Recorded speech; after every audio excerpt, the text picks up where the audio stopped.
9 दिन ही क्यों मनाई जाती है शारदीय नवरात्रि? 9 अंकों का नवरात्रि से क्या है संबंध? माँ दुर्गा के 9 चमत्कारी रूप या नवरात्रि की रात्रि से है कोई खास संबंध?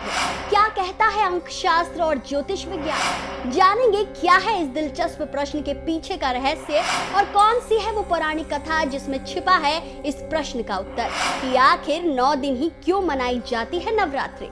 नमस्कार, स्वागत है आपका इस विशेष कार्यक्रम में। मित्रों, देश भर में कलश स्थापना के साथ 15 अक्टूबर से 23 अक्टूबर तक शारदीय नवरात्र रहने वाले हैं और 24 अक्टूबर को दशहरा का महाउत्सव मनाया जाएगा। लेकिन आज भी इस प्रश्न का उत्तर किसी के पास नहीं है कि आखिर 9 दिन ही क्यों मनाई जाती है नवरात्र। आश्विन माह के शुक्ल पक्ष की प्रतिपदा तिथि से नवमी तक की जाने वाली माँ दुर्गा के 9 रूपों की पूजा बहुत विशेष होती है। मान्यता अनुसार नवरात्रि के 9 दिन शक्ति की साधना के लिए सर्वश्रेष्ठ होते हैं। आध्यात्मिक रूप से स्वयं को जागृत करने और देवी माँ की कृपा प्राप्त करने का इससे सुंदर अवसर नहीं हो सकता। दरअसल 9 दिनों के पीछे आदि शक्ति के 9 रूपों की पूजा के साथ साथ बदलते ऋतु का भी संबंध माना गया है। इसके अलावा एक पौराणिक कथा भी है जिसके अनुसार नवरात्रि के दौरान ही भगवान राम ने लंकापति रावण को और देवी दुर्गा ने महिषासुर का वध किया था। पौराणिक कथा के अनुसार देवी दुर्गा ने महिषासुर नामक असुर के साथ 9 दिनों तक लगातार युद्ध किया था। भगवती पुराण के अनुसार नवमी की रात्रि को उसका वध हुआ था। तभी से शक्ति की अधिष्ठात्री देवी माता को महिषासुर मर्दनी के नाम से संसार भर में जाना गया। इसके अलावा ये भी माना जाता है कि माता वैष्णो देवी ने 9 दिनों तक एक गुफा में साधना की थी और 10वें दिन भैरव का वध किया था। ज्योतिष विद्वान के अनुसार ये समय ऋतु परिवर्तन का भी होता है। ऐसे में सर्दी गर्मी का मिलन या संधि काल को नवरात्रि का नाम दिया गया। इसी समय शरीर में भी परिवर्तन होता है।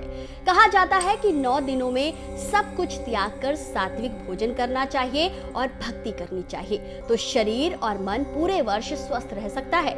मान्यता अनुसार नवरात्रि की 9 रातें बेहद खास होती है। मनुष्य व्रत, पूजा, मंत्र जाप, संयम, नियम, यज्ञ, तंत्र, त्राटक, योग द्वारा सिद्धि प्राप्त कर सकता है, क्योंकि ऐसा माना जाता है कि रातों में ही कई तरह के अवरोध खत्म हो जाते हैं। तभी तो हिंदुओं के कई प्रमुख त्योहार जैसे दिवाली, होलिका दहन रात में ही मनाई जाती है। रात में ईश्वर से संपर्क साधना ज्यादा प्रभावशाली हो जाता है। लेकिन बदलते समय के साथ अब दिन में ही लोग कलश स्थापना करने लगे हैं। इसके अलावा अंक शास्त्र की दृष्टि से भी 9 अंक का बड़ा महत्वपूर्ण स्थान होता है। ग्रहों में 9 ग्रहों को महत्वपूर्ण माना गया है। अंकों में 9 अंकों को महत्वपूर्ण माना गया है, क्योंकि इसके बाद कोई अंक ही नहीं होता। अंक शास्त्र में 9 को मंगल ग्रह से जोड़ा जाता है। मंगल ग्रह का हमारी ऊर्जा से बहुत खास संबंध होता है। इसके अलावा ज्योतिष शास्त्र के अनुसार शरीर के 7 चक्र जब जागृत हो जाते हैं तो उसके बाद मोक्ष का मार्ग प्रशस्त हो जाता है। इसलिए 8वें दिन शक्ति को पूजते हैं और 9वें दिन शक्ति की सिद्धि का होता है। तो मित्रों, ये था नवरात्रि के 9 दिनों का रहस्य। क्या आपके पास भी है नवरात्रि से जुड़ी कोई और रहस्यमय जानकारी? कमेंट करके हमारे साथ जरूर शेयर करें। वीडियो पसंद आया हो तो इसे जितना हो सके शेयर कीजिए। चैनल पर नए हैं तो चैनल को लाइक और सब्सक्राइब जरूर कीजिए। जय माता दी।